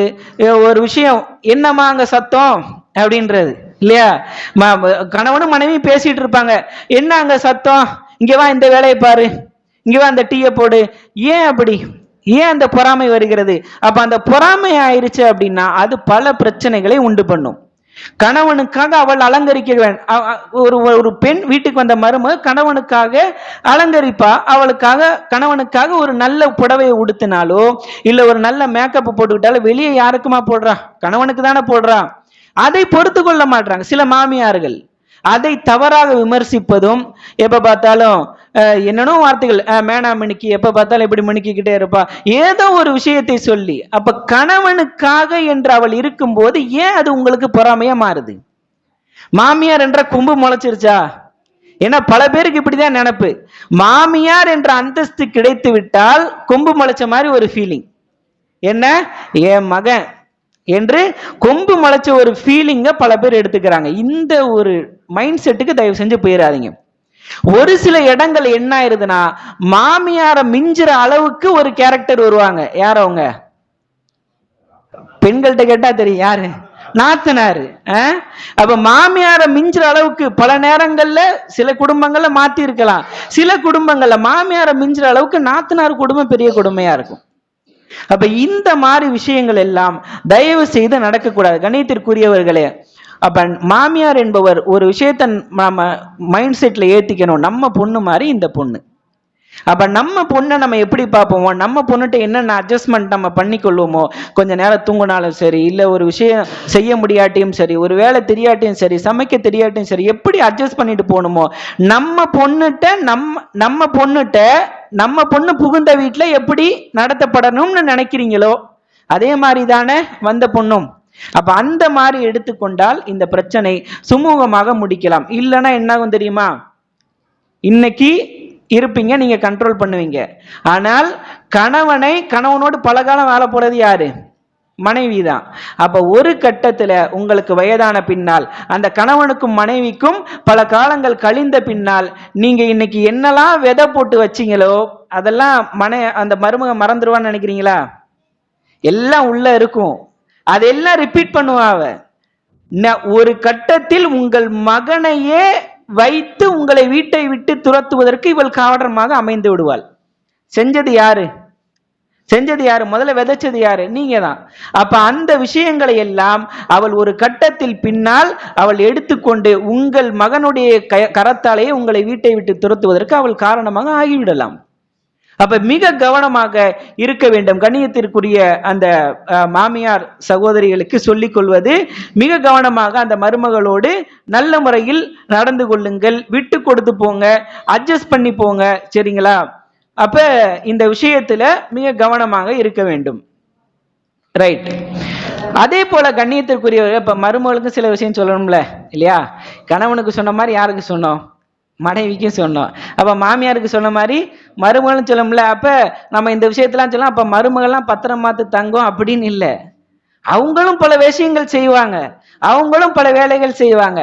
அப்ப கண்ணியத்திற்குரியவர்களே, அப்ப இவங்களுக்கும் இதே தாட்டு தான். என்ன, கணவனுடைய தாய் தந்தை தன்னுடைய தாய் தந்தை போல் பார்த்தால் பிரச்சனை இல்லை, சரிங்களா? கணவனுடைய தாய் தந்தை எப்படி மாமியார் மருமகளை தன்னுடைய மகளை போல் பார்த்தால் பிரச்சனை இல்லையோ, அதே போல மருமகளும் மாமியாரையும் மாமனாரையும் தன்னுடைய தாய் தந்தை வயசான நிலையில் இருந்தா என்ன செய்யணுமோ அந்த ஒரு விஷயத்தை இவங்களை எடுத்துக்கொண்டாங்கன்னா அந்த லைஃப்ல பிரச்சனை இல்லாம இருக்கும், சரிங்களா? இப்ப என்ன செய்வாங்கன்னா, மனைவி கூப்பிடுவாங்க கணவனை. ஒரு சில இடங்கள்லாம் நடக்கலாம், உங்க அம்மாவுக்கு ஒரு பூனம் சாரி எடுத்து கொடுப்போம் அப்படின்வாங்க. அப்போ பாப்பாரு கணவன், என்னடா அது திடீர்னு அம்மா மேலே பாசம் வந்துருச்சு, எங்கள் அம்மா மேலே, சரி திருந்திட்டா போல, ரைட்டு, சரி அப்போ வாமா போவோம், கடைக்கு போவோம் அப்படின்னு கூட்டிகிட்டு போகிறது. அங்கே போனால் கடையில் எழுதி போட்டிருப்பாங்க, 10,000 ரூபாய்க்கு ட்ரெஸ் எடுத்தால் ஒரு பூனம் சாரி இலவசம். அடிப்பாவி, இதுக்கு தான் என்னை கூட்டிகிட்டு வந்தியா? அப்போ எனக்கு 10,000 ரூபாய்க்கு ட்ரெஸ் எடுத்து கொடு, உங்க அம்மாவுக்கு இந்த பூனம் சாரி வாங்கி கொடுத்துருவோம், ரைட்? அப்ப இந்த மாதிரி ஒரு சில விஷயங்களும் குடும்பத்தில் நடைபெறக்கூடியதாக இருக்கிறது. அப்ப கண்ணியத்திற்குரியவர்களை பாருங்க, அப்ப மனைவி என்போலும் புரிந்து கொள்ள வேண்டும், மருமகள் என்போலும் புரிந்து கொள்ள வேண்டும். இந்த மாமியார் மாமனார் உறவு முறை என்பது மிக கண்ணியமான ஒரு உறவு முறை, சரிங்களா? அப்ப கண்ணியமாக நாம் அவர்களோடு நடந்து கொள்ள வேண்டும். நீங்க சொல்லுங்க உங்களுடைய கணவனிடத்தில், நீங்கள் சொல்லுவது நாளைக்கு உங்களுக்கு தான் பயன் தரும். உங்க அம்மா அப்பாவோட நல்ல முறையில் நடங்க, உங்கள் அம்மா அப்பாவுக்கு கொடுத்து உதவுங்க. எப்படி நினைக்கிறேன்னா, எப்படின்னா சில மனைவிமார்கள் எப்படின்னா, கணவன் சம்பாதிக்கிறது எல்லாம் யாருக்கு மட்டும்தான்? எனக்கும் என் பிள்ளைங்களுக்கும் மட்டும்தான். இல்ல, கணவனுடைய சம்பாத்தியத்தில் அவங்க தாய்க்கு கண்டிப்பாக ஒரு பங்குண்டு, தந்தைக்கு ஒரு பங்குண்டு, சகோதரிக்கு ஒரு பங்குண்டு, சகோதரனுக்கு ஒரு பங்குண்டு. அந்த விஷயங்கள் அவன் கட்டாயமா பார்க்க வேண்டிய உறவுகள்ல இது அவனுடைய உறவுகள்ல வரக்கூடியது இல்லையா? அந்த ரிஸ்கை எல்லாம் சேர்த்துதான் அல்லாஹ் யாருடைய கையில கொடுக்கிறான்? கணவனுடைய கையில கொடுக்கிறான். அப்ப அந்த ரிஸ்க் மொத்தமும் எனக்கு தான் அப்படின்னு நீங்க ஒரு போடு போட்டீங்கன்னா அது எப்படி? அது அல்லாஹ் அந்த ரிஸ்கெல்லாம் சேர்த்து தானே கணவனுடைய கையில கொடுக்கிறான். தாய்க்கு உண்டான ரிஸ்கையும் சரி, மற்ற அவன் கட்டாயமாக பார்க்க வேண்டிய உறவுகளுக்கு கொடுக்க வேண்டியவன ரிஸ்க்கும் சேர்த்து தான் உங்களுடைய கணவன்ல கையில கிடைக்குது. அதை பெண்கள் புரிந்து கொள்ள வேண்டும். சரிங்களா? அப்ப அவனுடைய கையில் கிடைக்கக்கூடிய ரிஸ்கில் அவன் கட்டாயமாக செலவழிக்க வேண்டிய உறவுகளுக்கு பங்கு உண்டு என்பதை நீங்கள் புரிந்து கொள்ள வேண்டும். சரிங்களா?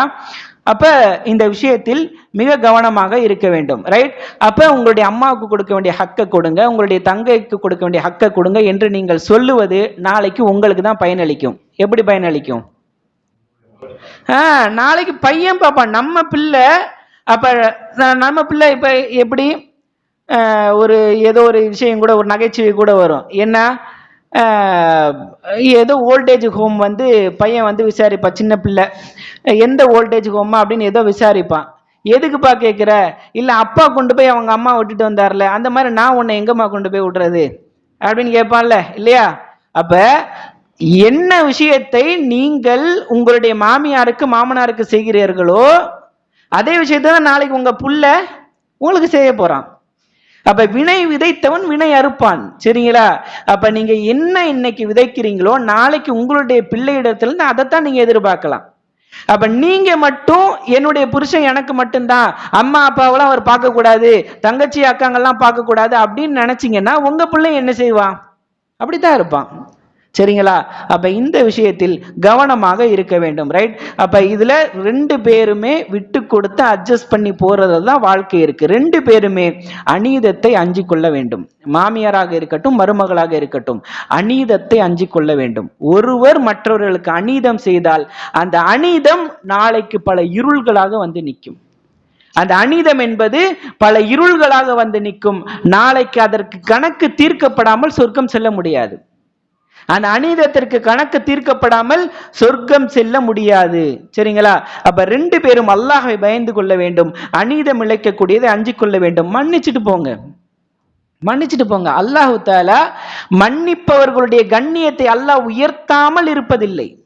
நீங்க மன்னிச்சீங்கன்னா உங்களுடைய கண்ணியத்தை யார் உயர்த்துவா? அல்லாஹ் உயர்த்துவான். அப்ப மாமியாரா இருக்கட்டும், மருமகளா இருக்கட்டும், மன்னிச்சுட்டு போங்க. சரிங்களா? இஹ்சானோடு, உபகாரத்தோடு, உபகாரம் செய்கின்ற நோக்கில் நல்ல முறையில் நீங்கள் நடந்து கொள்ளுங்கள். சரிங்களா? ரைட். அப்ப இதுல நமக்கு தானே அது பெரிய மண்டையடி இல்லையா? அவங்க சண்டை போட்டுட்டு அவங்க ஒரு மாதிரி இருப்பாங்க. அப்ப நாம என்ன செய்யணும்? நாம ஒரு சில விஷயங்களை புரிஞ்சுக்கொள்ளணும். இது இயல்பு என்பதை ஃபர்ஸ்ட் நம்ம புரிஞ்சுக்கணும். அதே போல இது எதற்கான போராட்டம்? பாச போராட்டம் என்பதையும் நாம புரிஞ்சு கொள்ளணும். ரெண்டு பேருக்கும் பாச போராட்டம் என்பதை நாம் புரிந்து கொள்ள வேண்டும். அதே போல பெண்கள் என்பவர்கள் பலகீனமாகத்தான் படைக்கப்பட்டிருக்கிறாங்க. அம்மாவும் பெண் தானே, மனைவியும் பெண் தானே. அவ பெண்கள் என்பவர்கள் பலகீனமாகத்தான் படைக்கப்பட்டிருக்கிறார்கள் என்பதை நாம் புரிந்து கொள்ள வேண்டும். ஒவ்வொருவருக்கும் ஒரு ஹக்கு இருக்கு என்பதை நம்ம புரிஞ்சுக்கணும். அம்மாவுக்கு கொடுக்க வேண்டிய ஹக்கு இருக்கு, அதே போல மனைவிக்கு கொடுக்க வேண்டிய ஹக்கும் இருக்கிறது. இதை பார்த்துட்டு இதையும் விட்டுறக்கூடாது, இதை பார்த்துட்டு இதையும் விட்டுறக்கூடாது. ரெண்டு கண் போல, ரெண்டு உரிமைகளும் ரெண்டு கண் போல. இந்த கண்ணு நல்லா இருக்குன்னு இந்த கண்ணை குத்துவோமா? குத்த மாட்டேன். இந்த கண் நல்லா இருக்குன்னு இந்த கண்ணை குத்துவோமா? அப்ப அம்மாவுக்கு கொடுக்க வேண்டிய ஹக்கும் உண்டு, மனைவிக்கு கொடுக்க வேண்டிய ஹக்கும் உண்டு. சரிங்களா? லாஜிக் பேசவே பேசாதீங்க. அவங்க எதிர்பார்க்கறதெல்லாம் உங்கள்கிட்ட பாசம்தான், உங்கள்கிட்ட அன்பு தான். கூப்பிட்டு வைக்கிறது, அம்மா நீங்க சொல்லுங்க என்ன ஆச்சு, அம்மா உடனே வெடிப்பாங்க, அப்படி இப்படின்னுவாங்க. அதை கேட்டுட்டு மனைவி சும்மா இருப்பாளா? அவங்க மட்டும் என்ன சொன்னாங்க தெரியுமா அப்படின்னு இவங்க ஒரு வெடிப்பாங்க. இந்த வேலையே வச்சுக்காதீங்க. கூப்பிட்டு வச்சு விசாரிக்கிற, பஞ்சாயத்து பண்ற, இது ஏதோ ஒரு கட்டத்துல நடந்தா சரி. சின்ன சின்ன தக்காளி பஞ்சாயத்து, வெங்காய பஞ்சாயத்து, இதுக்கெல்லாம் கூப்பிட்டு வச்சு அம்மா நீ சொல்லு, மனைவி நீ சொல்லு இப்படின்னா இது முடியும்னு நினைக்கிறீங்களா? முடியவே முடியாது. இவங்க தனியா வெடிப்பாங்க, இவங்க தனியா வெடிப்பாங்க. நடுவில் யாருக்கு பிரச்சனை? நமக்கு தான் பிரச்சனை. இப்படி ஹேண்டில் பண்ணவே பண்ணாதீங்க. பெரும்பாலும் சொல்றாங்களா, இந்த காதுல வாங்கிட்டு இந்த காதுல விட்டுட்டு போயிட்டே இருங்க. பல பிரச்சனைகளுக்கு இதுல தான் தீர்வு இருக்கு. நீங்க கூப்பிட்டு வச்சு பஞ்சாயத்து பண்ணி தீர்வு காணணும்னு நினைச்சீங்கன்னா இந்த பிரச்சனைக்கு தீர்வு காணவே முடியாது. தீர்வு காணவே முடியாது. சரிங்களா? அப்ப இந்த காலை வாங்கிட்டு இந்த காலை விட்டுட்டு சரி சொல்றத கேளுங்க. சரிங்களா? கேட்காம விட்டீங்கன்னா வெக்ஸ் ஆயிடுவாங்க. என்ன இந்த ஆளு ஒண்ணுக்கும் காது கொடுக்க மாட்டான். அம்மா பிள்ளை கேட்கலன்னு நினைச்சா அம்மா என்ன சொல்லுவாங்க?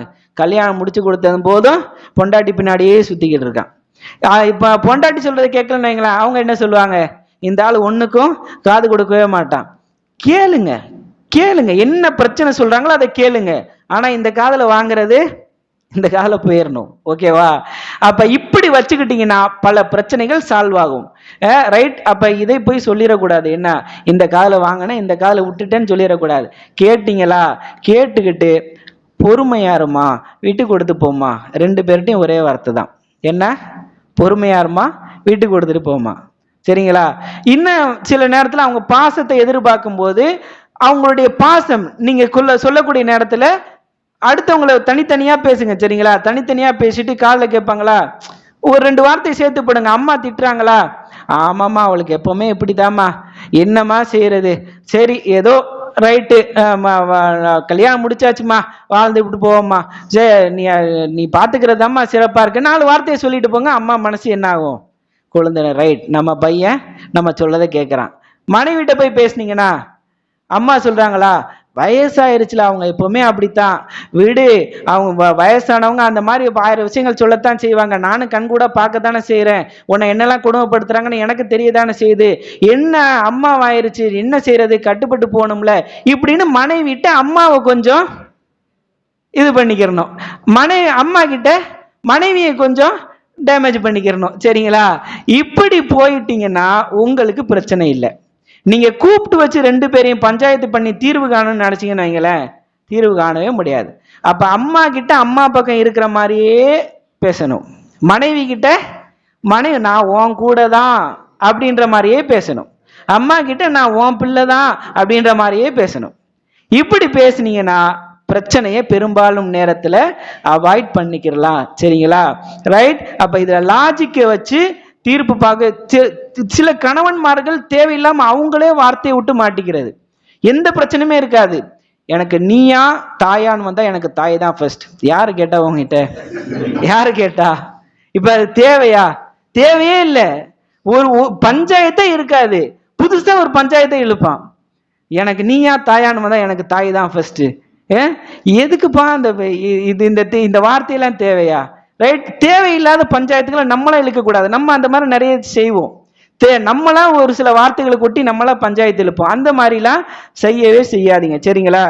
அதே மாதிரி மனைவி இடத்துல மனைவியுடைய பெற்றோர்களுக்கு கண்ணியத்தை கொடுத்து கொஞ்சம் பேசுங்க. சரிங்களா? நம்முடைய மாமனார் மாமியாருக்கு நாம் கண்ணியத்தை கொடுக்கும் போதுதான் அவங்க என்ன செய்வாங்க?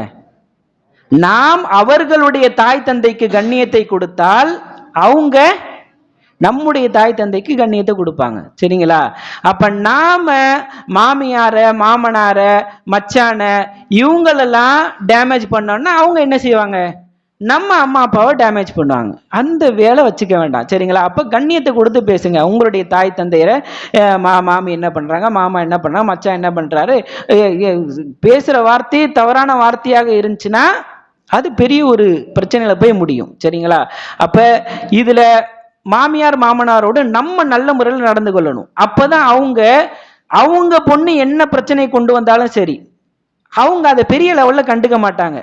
எல்லார் வீட்லயும் இருக்கிறதாமா அப்படின்னு சமாளிச்சுட்டு போவாங்க. இல்லைன்னு வைங்களேன், குடும்பத்துல பிரச்சனை உண்டு பண்றதுல பொண்ணோட அம்மாவுக்கு ஒரு பெரிய பங்கு வந்துடும்.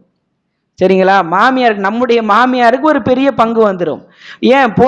இயல்பாக கொட்டிடுவாங்க. வீட்டுல என்ன நடக்குதோ எல்லாத்திட்டையும் அம்மாட்ட என்ன செய்வாங்க? கொட்டிடுவாங்க. சரிங்களா? அப்ப அம்மாட்ட கொட்டும் போது அம்மா என்ன செய்வாங்க? நாம நல்ல முறையில நடக்கிறோம்னு தெரிஞ்சா எல்லா வீட்லயும் இருக்கிறதாம்மா, நான் எவ்வளவு கஷ்டப்பட்டேன் தெரியுமா, எங்க மாமியார் என்ன கஷ்டப்படுத்துனாங்க தெரியுமா அப்படின்னு சொல்லிட்டு போவாங்க. இல்லைன்னு வச்சுக்கோங்களேன், என்ன சொல்லுவாங்க? வேணாம், என்ன பண்ணு, வெட்டிட்டு வந்துரு. இப்படி இப்படி சொல்லக்கூடிய பல பெண்களுடைய தாய்மார்கள் இருக்கிறாங்க. வெட்டிட்டு வந்து நாங்க பாத்துக்கிறோம்.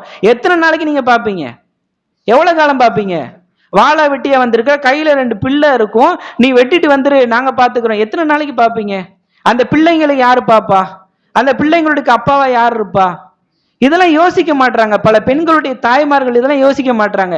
நீ வந்துரு நாங்க பாத்துக்கிறோம். இந்த வார்த்தையில மிகப்பெரிய மோசமான வார்த்தைகள், கணவன் மனைவிக்கு இடையில பிரிவை ஏற்படுத்தக்கூடிய வார்த்தைகள். சொல்லுங்க, இதெல்லாம் எல்லார் வீட்லயும் இருக்கிறதாமா. வீட்டுக்கு வீடு வாசப்படிமா. நான் எவ்வளவு பிரச்சனையை பார்த்திருக்கேன் தெரியுமா? எங்க மாமியார் நாத்தனார்ட்ட எவ்வளவு பிரச்சனையை பார்த்திருக்கேன் தெரியுமா? இப்படி சொல்லி பழகுங்க. இது எப்ப வரும்? இது எப்போ வரும்? அந்த வார்த்தை நம்ம மாமியார்ட்ட இருந்து எப்போ வரும்? நாம நல்ல முறையில் அவங்ககிட்ட நடந்துக்கிட்டாதான் வரும். சரிங்களா? அப்ப நம்ம மாமியார் மாமனார் நம்முடைய அந்த மனைவியோட குடும்பத்தோடு நாம் நல்ல முறையில் நடந்து கொள்ள வேண்டும். சரிங்களா? அப்ப இதெல்லாம் நாம கவனிக்க வேண்டிய விஷயங்கள். அப்ப இந்த விஷயங்களை நாம எடுத்துக்கிட்டோன்னு வைங்களேன், நாம் பல நேரங்களில் மகிழ்ச்சியாக பயணிக்கலாம். இந்த விஷயங்கள்ல ஒரு பெருமளவு நாம் சண்டை இல்லாமல் நம்மை காத்துக்கொள்ளலாம். கண்ணியத்திற்குரியவர்களே, இதுல ரொம்ப பிரச்சனை ஓவர் ஆயிடுச்சுன்னு வைங்களேன், இதெல்லாம் நம்ம பெரும்பாலும் சமாளிக்க முடியும். மாமனார் மாமியார் மருமகள் பிரச்சனை என்பது பெரும்பாலும் சமாளிக்க முடியும். ரொம்ப பிரச்சனை முத்திருச்சு, ஒன்னா வாழவே முடியாது, அந்த சூழல் வந்துருச்சுன்னு வைங்களேன், இது பெரும்பாலும் வராது. ஒரு சில இடங்கள்ல இந்த மாதிரி ஒரு சூழல் கட்டாயமா வந்தே ஆகும். அந்த மாதிரி சூழல் வந்துருச்சுன்னு வைங்களேன், யோசிக்கவே யோசிக்காதீங்க, தனியா வச்சுட்டு போயிருங்க. அது ரொம்ப டிஸ்டன்ஸா இல்லாம அம்மாவும் மனைவியும் பக்கத்துல கொஞ்சம் பக்கத்துல வச்சுக்கிட்டு, ஏன் அம்மாவை பார்க்க வந்து உங்களுக்கு கடமை. அப்ப அம்மா அப்பா தனியா அவங்களால சமாளிக்க முடியும், அவங்களுக்கு பாத்ரூம் போறதுக்குலாம் ஒன்றும் பிரச்சனை இல்லை, சாப்பாட்டுக்கு காசு கொடுத்தா அவங்க நம்ம போய் டெய்லியும் போய் கொஞ்சம் பார்த்துக்கிட்டு வந்துகிட்டு இருந்தா அவங்க இருந்துப்பாங்க. இந்த மாதிரி ஒரு சூழல் இருந்தால் அந்த மனைவிக்கு கொடுக்க வேண்டிய ஹக்கை கொடுத்து அவளை தனியாக வைத்து விடுவது சிறந்தது. ஏன்? அது அவளுடைய உரிமை. அவளுடைய உரிமையில அதை கேட்கிறா, அதை வைக்கிறது சிறந்தது. சரிங்களா? அம்மா அப்பாவுக்கு தனியா பார்க்க முடியாது, நான் இருந்தா தான் பார்க்க முடியும், அந்த சூழல் இருந்துச்சுன்னு வைங்களேன், அந்த நேரத்துல நாம கண்டிப்பா கூட இருந்துதான் ஆகணும். அம்மா அப்பா பாத்ரூம் கூட போக முடியாது, அப்ப எப்படி நம்ம கொண்டு போய் தனியா வைக்கிறது? அப்ப மனைவி இல்ல நீங்க விட்டுட்டு தான் வரணும்னு சொன்னா அப்ப என்ன செய்யறது?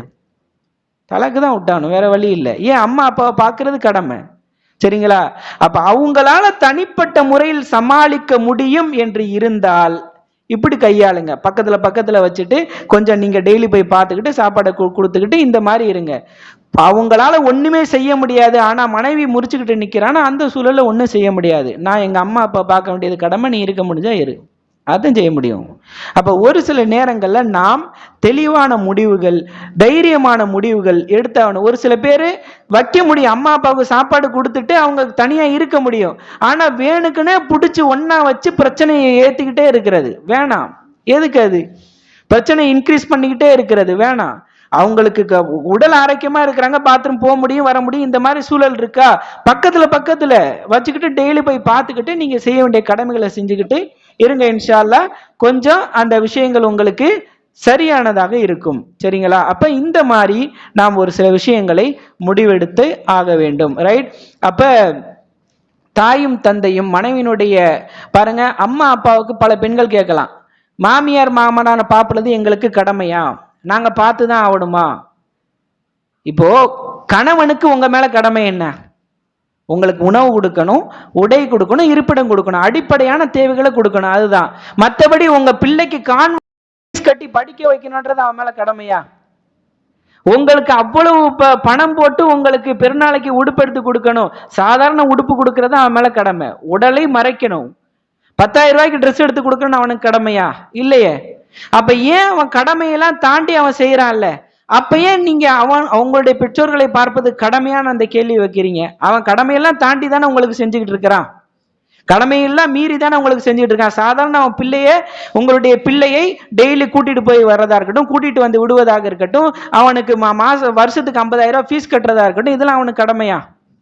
ஒரு கவர்மெண்ட் ஸ்கூல்ல சேர்த்து விட்டு போலாம்ல.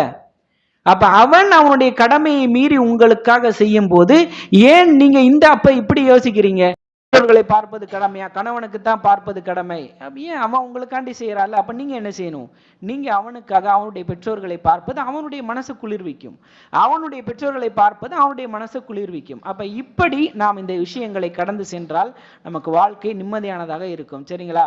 அப்ப நம்ம செய்ய வேண்டியது என்னலாம் சொல்லுங்களேன் பார்ப்போம், இந்த மாமியார் மாமனார் பிரச்சனை இல்லை. இந்த காதுல வாங்கி இந்த காலை விட்டுறணும். சரிங்களா? பெரிய லெவல்ல அதை கொண்டு போய் லாஜிக் பேசக்கூடாது. ரைட்? அம்மாட்ட எப்படி நடந்துக்கணும்? அம்மா பக்கம்தாம்மா நானு. மனைவிட்ட எப்படி நடந்துக்கணும்? உன் பக்கம்தான் நானு. இப்படி இருக்கணும். வேற என்ன செய்யணும்? முதல்ல புரிஞ்சுக்கணும், இது இயல்பு என்பதை புரிஞ்சுக்கணும். சரிங்களா? அதே மாதிரி பெண்கள் அவர்கள் இயல்பாவே பலகீனமானவர்கள் என்பதை புரிந்து கொள்ள வேண்டும். அதே போல ஒவ்வொருத்தருக்கும் ஒரு உரிமை இருக்கிறது என்பதையும் புரிந்து கொள்ள வேண்டும். ரைட்?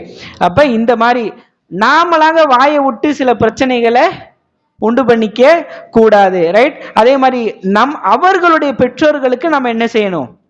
கண்ணியம் கொடுக்கக்கூடியவர்களாக இருக்கணும். அது நம்முடைய பெற்றோர்களுக்கு கண்ணியத்தை பெற்றுத்தரும் இன்ஷா அல்லாஹ். அப்ப இந்த சில வழிகாட்டல்கள் நாம் மார்க் அடிப்படையில் எடுத்துக்கொண்டால் நம்முடைய வாழ்க்கையை சிறந்ததாக அமைத்துக் கொள்ள முடியும். அப்படிப்பட்ட நல்ல பாக்கியத்தை அல்லாஹ் தஆலா உங்களுக்கும் எனக்கும் உலக முஸ்லிம்களுக்கும் மகிழ்ச்சியான ஒரு குடும்ப வாழ்க்கையாக இந்த வாழ்க்கையை கழித்து செல்வதற்கு உதவி செய்வானாக. வாஹிரு தவானா அனில் ஹம்துலில்லாஹி ரபில் ஆலமீன்.